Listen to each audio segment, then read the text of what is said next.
बच्चे, आज के क्लास में हम लोग डे 3 स्ट्रक्चर ऑफ एटम को देखने वाले हैं।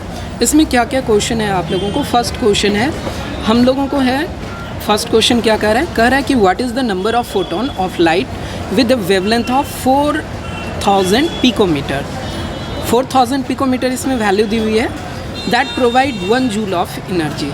तो ये सेम तरह का क्वेश्चन है कि मान लो कि एक फोटोन की एनर्जी कितनी होगी, ये फाइंड आउट करेंगे और इसमें गिवन अमाउंट ऑफ एनर्जी में हम लोग डिवाइड कर देंगे सिंगल फोटोन के एनर्जी से।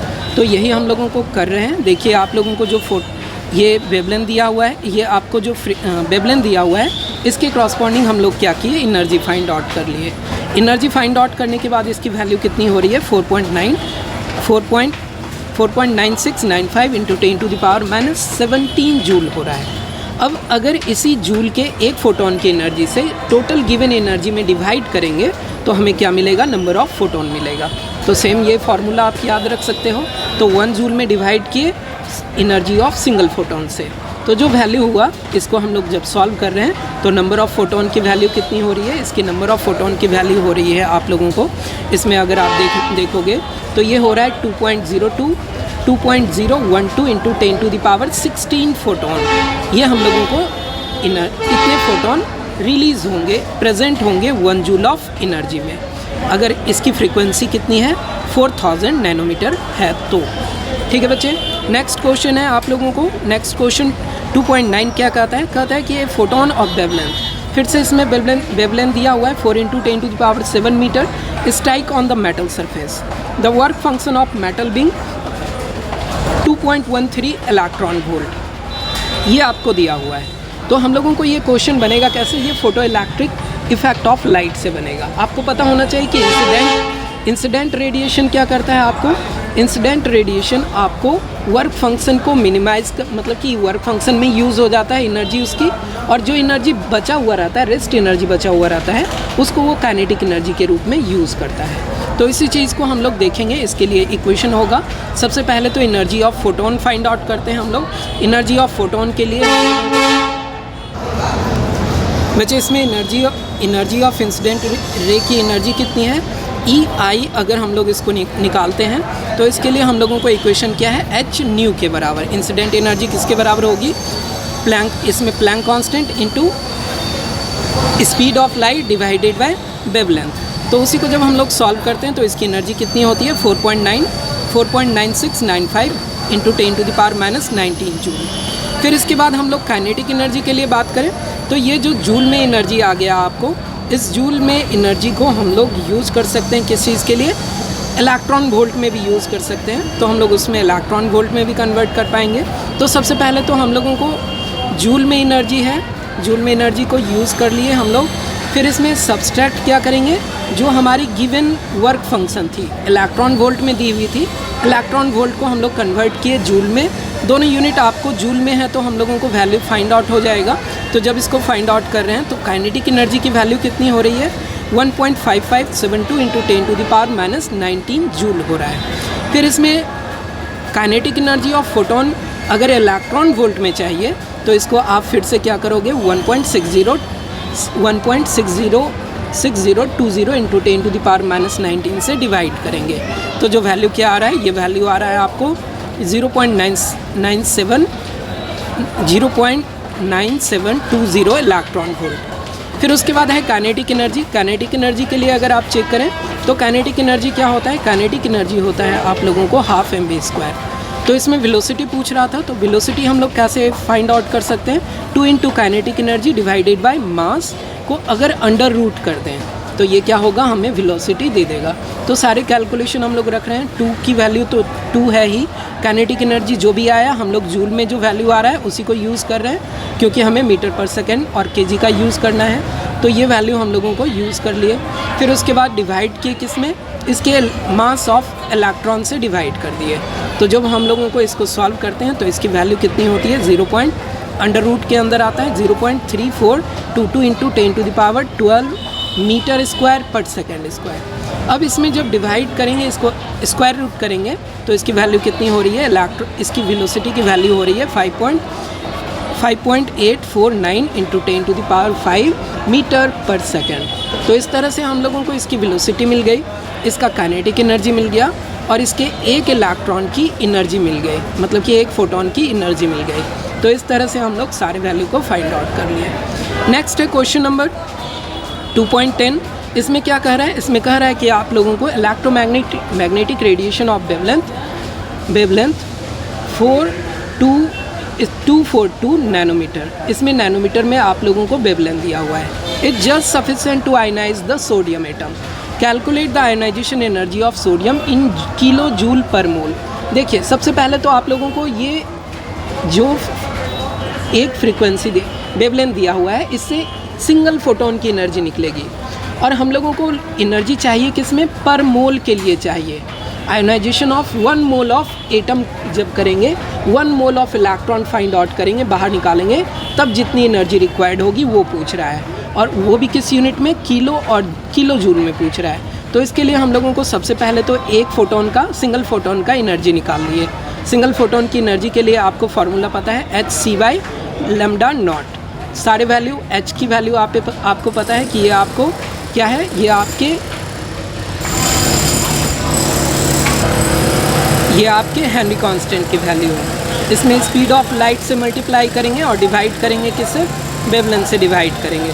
जब सॉल्व कर रहे हैं तो सिंगल फोटोन की एनर्जी कितनी हो रही है? इसकी एनर्जी हो रही है आप लोगों को 8.214 × 10⁻⁻19 जूल। ठीक ना?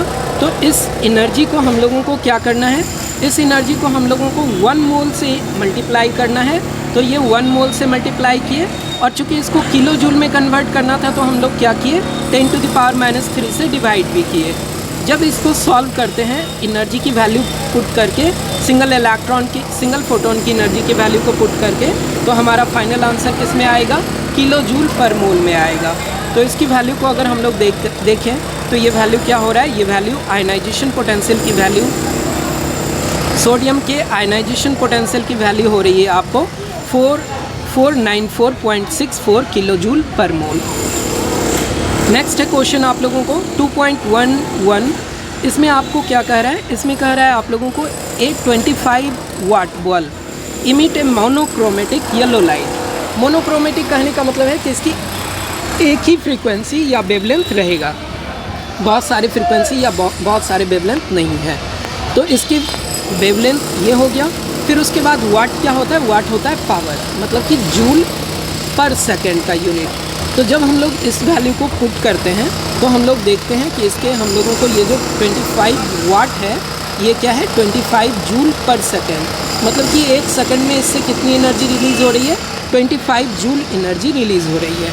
तो इसी के लिए हम लोग क्या करते हैं? सिंगल इलेक्ट्रॉन की पहले एनर्जी फाइंड आउट कर लें, जो कि आपको वेवलेंथ के हेल्प से निकल जाएगा। तो ये फिर से वही फार्मूला है, E=hc/λ। फिर इसमें हम लोग h की वैल्यू पुट करते हैं, फिर उसमें मल्टीप्लाई करते हैं c के वैल्यू से मल्टीप्लाई करते हैं और डिवाइड करते हैं किससे? लैम्डा से डिवाइड करते हैं। लैम्डा की वैल्यू से जब डिवाइड करते हैं तो इसका फाइनल आंसर क्या आता है? सिंगल फोटोन की एनर्जी आती है हम लोगों को 34 × 34.873 × 10⁻⁻20 जूल। ठीक ना? अब इसी को हम लोगों को क्या करना है? रेट ऑफ इमिशन, ये क्या होता है? Power divided by energy of single photon. ये फार्मूला आप यूज कर सकते हैं, rate of emission of quanta. इसको हम लोग यूज़ कर सकते हैं, और इसके लिए हम लोगों को फिर से पावर तो दिया हुआ है, पावर में डिवाइड करेंगे सिंगल इलेक्ट्रॉन की एनर्जी से, तो ये क्या देगा आपको? नंबर ऑफ फोटोन पर सेकेंड, मतलब कि कितने फोटोन 1 सेकेंड में रिलीज़ हो रहे हैं। तो जब इसको हम लोग सॉल्व करते हैं तो इसकी वैल्यू कितनी आती है? 7.1625 जूल पर सेकेंड को डिवाइड कर रहे हैं 34.873 × 10⁻⁻20 जूल पर फोटोन से। तो ये वैल्यू क्या आ रहा है? फोटोन पर सेकेंड में आएगा। इसी को हम लोगों को क्वेश्चन में पूछ रहा था, रेट ऑफ इमिशन। तो रेट ऑफ इमिशन हमें कंप्लीट मिल गया। ठीक है बच्चे। नेक्स्ट है क्वेश्चन नंबर 12। क्वेश्चन नंबर 12 में क्या कह रहा है आप लोगों को? Electron are emitted with 0 velocity from the metal surface when the expose to radiation of wavelength. Wavelength आप लोगों को दिया हुआ है 0 वेलोसिटी। कहने का मतलब क्या है कि ये जितने भी वेवलेंथ हैं वर्क फंक्शन को सिर्फ मिनिमाइज़ करने के लिए या इक्वल टू वर्क फंक्शन होगा। काइनेटिक एनर्जी इसके पास कुछ नहीं रहेगा। तो ये हम लोगों को पूछ क्या रहा है, कैलकुलेट द थ्रेशोल्ड फ्रीक्वेंसी। तो ये जो वेवलेंथ दिया हुआ है ना, ये थ्रेशोल्ड वेवलेंथ ही है और इसके क्रॉसपॉन्डिंग जो फ्रीक्वेंसी आएगा वो आपको थ्रेशोल्ड फ्रीक्वेंसी ही आएगा। और इसके वर्क फंक्शन को भी फाइंड आउट करना है, तो वर्क फंक्शन भी हम लोग फाइंड आउट करेंगे। इसके क्रॉसपॉन्डिंग जो एनर्जी होगी वही वर्क फंक्शन होगा और उसके क्रॉसपॉन्डिंग जो फ्रीक्वेंसी निकालेंगे वो क्या हो जाएगा, थ्रेशोल्ड फ्रीक्वेंसी हो जाएगा। तो हम लोग इसको सॉल्व करते हैं। सबसे पहले तो वेवलेंथ दिया हुआ है, वेवलेंथ के हेल्प से हम लोग क्या करते हैं, incident energy equal to wavelength work function, ये हम लोगों को क्वेश्चन से इंडिकेट किया गया है। फिर जब इसको हम लोग सॉल्व करते हैं तो इसकी वैल्यू कितनी हो रही है, इसकी वैल्यू हो रही है 6.626 into 10⁻34 into speed of light divided bye ये फ्रीक्वेंसी जो ये जो वेवलेंथ आप लोगों को दिया हुआ था। जब इसको डिवाइड करते हैं तो ये वर्क फंक्शन की फाइनल वैल्यू क्या आती है, वर्क फंक्शन की फाइनल वैल्यू आती है 2.923 इंटू 10⁻19 जूल। और इसी वर्क फंक्शन के क्रॉसपॉन्डिंग अब अगर हम लोगों को फ्रीक्वेंसी चाहिए तो इसमें हम लोगों को प्लैंक कांस्टेंट से डिवाइड करना होगा, क्योंकि पता है कि energy equal to H new.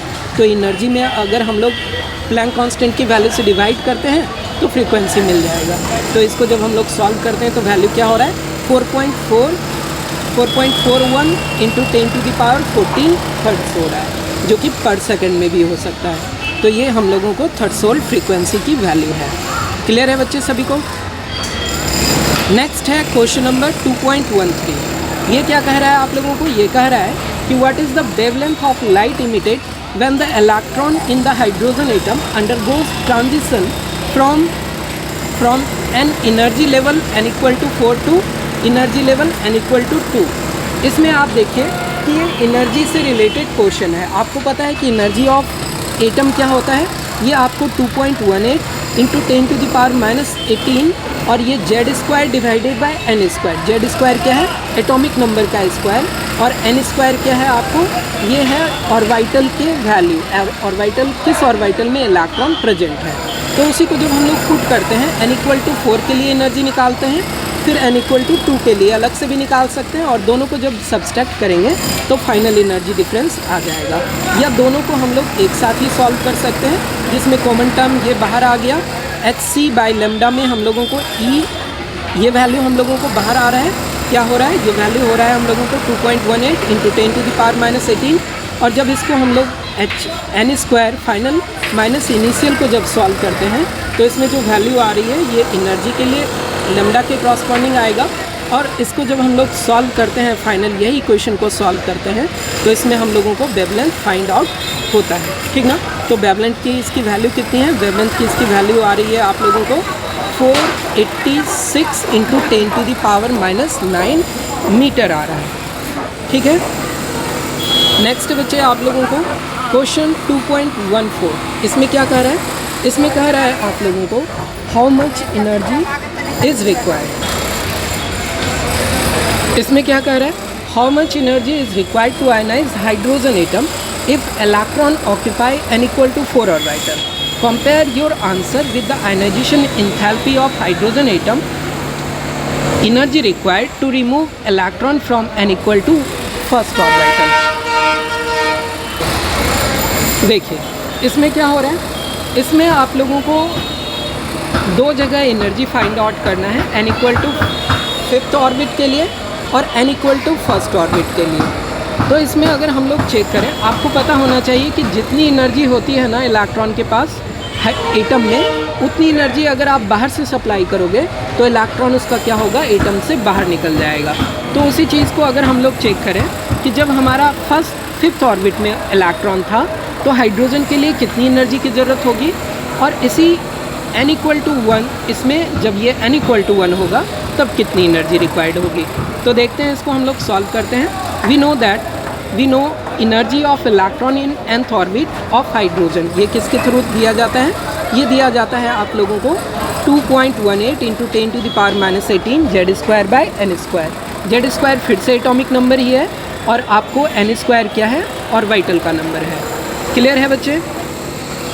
Next इसके बाद अगर हम लोग इसी को सॉल्व करते हैं तो इसके लिए फर्स्ट टाइम की एनर्जी कितनी निकलती है, n इक्वल टू 5 के क्रॉसपॉन्डिंग फिफ्थ ऑर्बिट के लिए n 5 से डिनोट कर रहे हैं।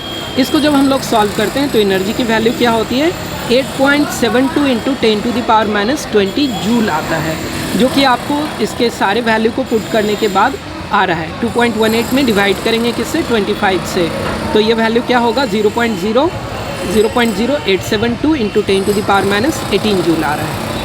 फिर उसके बाद अगर यही एटॉमिक इलेक्ट्रॉन कहाँ होता, फर्स्ट ऑर्बिट में होता, तो इसके लिए n की वैल्यू क्या होती, बाकी सारे वैल्यू सेम होते, n की वैल्यू 1 हो जाती, और इस बार आपको एनर्जी कितना देना होता, एनर्जी आपको 2.18 इंटू 10⁻18 जूल देना होता। अगर दोनों को कंपेयर करें तो फर्स्ट टाइम में आपको क्या होगा, 25 टाइम लेस एनर्जी रिक्वायर्ड होगा जब हमारा इलेक्ट्रॉन फिफ्थ ऑर्बिट में होगा। जितने हायर ऑर्बिट में इलेक्ट्रॉन प्रेजेंट होगा उतनी कम एनर्जी देंगे तो हमारा इलेक्ट्रॉन क्या हो जाएगा, आयोनाइज हो जाएगा। लेकिन जितने अंदर के सेल में हमारा इलेक्ट्रॉन प्रेजेंट होता है उतनी ज़्यादा एनर्जी आपको रिक्वायर्ड होती है उसको आयोनाइज करने के लिए। तो यही कंपैरिजन है आपको कि अगर फिफ्थ ऑर्बिट में है तो 1 एनर्जी जो लग रहा है, अगर यही इलेक्ट्रॉन आपको फर्स्ट ऑर्बिट में आ जाएगा तो इसमें 25 टाइम एक्स्ट्रा एनर्जी लगेगा। तो ये हम लोगों को कंपैरिजन है। और वैल्यू क्या था, फिफ्थ ऑर्बिट में कितनी एनर्जी लग रही थी, फिफ्थ ऑर्बिट में आपको एनर्जी लग रहा था 8.72 इंटू 10⁻⁻20 जूल, ये 10⁻⁻20 है, और फर्स्ट वाले में 2.18 इंटू 10⁻⁻18 जूल है।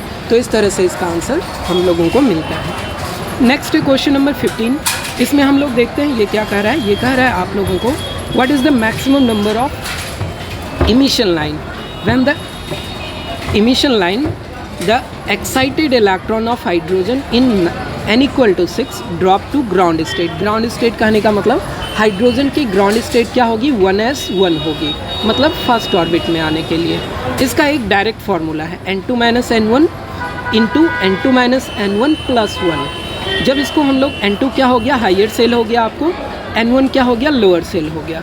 तो जब इसको सॉल्व करते हैं तो 6-1 और ये क्या हो गया, 6-1 प्लस 1, तो ये वैल्यू क्या हो गया, ये वैल्यू हो गया 6-1, ये 6 हो गया क्योंकि -1 और +1, तो 1 ही रह गया। ये आपको n2 के वैल्यू के बराबर हो गया। जब 2 से डिवाइड किए तो इसकी वैल्यू क्या होती है, इसकी वैल्यू होती है 5 × 3, ये 15 लाइन आएंगे। इसी का अगर रिप्रेजेंटेशन देखें तो इस तरह के ये आपको क्या बनेंगे, ये आपको Lyman series, Balmer series, Paschen series, Brackett series, Pfund series and Humphreys series, इस तरह के ये सीरीज़ बनते हुए आप लोगों को एनर्जी रिलीज़ करेगा। तो टोटल इसमें कितने इलेक्ट्रॉन लाइन रिलीज़ हो रहे हैं, 15 लाइन रिलीज़ हो रहे हैं। तो इस तरह से हम लोग इस क्वेश्चन को फाइंड आउट करेंगे। नेक्स्ट है अब इसमें क्वेश्चन नंबर 2.16, ये क्या कह रहा है, ये कह रहा है कि energy associated with the first orbit in the hydrogen atom is this one. इसमें वैल्यू दी हुई है what is the energy associated with the fifth orbit. तो ये क्वेश्चन तो जस्ट इसके ऊपर भी बनाए हुए थे, तो इसमें क्या होगा, n स्क्वायर से डिवाइड करेंगे। n स्क्वायर की वैल्यू क्या हो गई, n की वैल्यू यहाँ पे क्या हो रही है, n की वैल्यू यहाँ पे आप लोगों को 5 हो रहा है, तो 5 के स्क्वायर मतलब 25 से डिवाइड कर दें तो आपको क्या हो जाएगी, आपकी एनर्जी, ये वाली एनर्जी आपको मिल जाएगी। और ये एनर्जी हो रहा है कितना, -8.72 इंटू 10⁻⁻20 जूल एनर्जी होगा। फिर उसके बाद कह रहा है कि calculate the radius of board fifth orbit of hydrogen atom. Radius के लिए आप लोगों को फार्मूला पता होना चाहिए, 0. ये आप लोगों को क्या होता है 52.9, ये होता है आप लोगों को n²/z। n क्या हो गया, कौन से ऑर्बिट में है, z क्या है, एटॉमिक नंबर। तो इसके लिए क्या हो जाएगा, ये नैनो, ये आपको होता क्या है, कौन सी यूनिट में होता है, पिकोमीटर में होता है। पिकोमीटर कहने का मतलब क्या हो गया, 10⁻⁻12 मीटर। तो जब इसको हम लोग सॉल्व करेंगे तो ये वैल्यू क्या होगा, 52.9 into 25 divided by 1 into 10⁻⁻12 metre. जब इसको हम लोग सॉल्व करते हैं तो इसका फाइनल आंसर क्या आता है, इसका फाइनल आंसर आप लोगों को आता है, इसका फाइनल आंसर आता है आप लोगों को 1.325 नैनोमीटर। सबसे पहले तो जब इसको सॉल्व करेंगे तो ये वैल्यू कितना आएगा, ये वैल्यू आएगा आप लोगों को 13, ये वैल्यू आ रहा था आपको 1325। किस यूनिट में था, ये था यूनिट आपको पिकोमीटर में। पिको कहने का मतलब 10⁻⁻12 मीटर में। जब इसको 3 डेसिमल पॉइंट को आगे किए तो ये क्या हो जाएगा, नैनोमीटर हो जाएगा। यहाँ पे है 3 डेसिमल पॉइंट आगे किए 1.325 नैनोमीटर। तो आज की क्लास को हम लोग यहीं पे स्टॉप करते हैं। नेक्स्ट क्लास में आगे की वीडियो को देखेंगे। ठीक है बच्चे।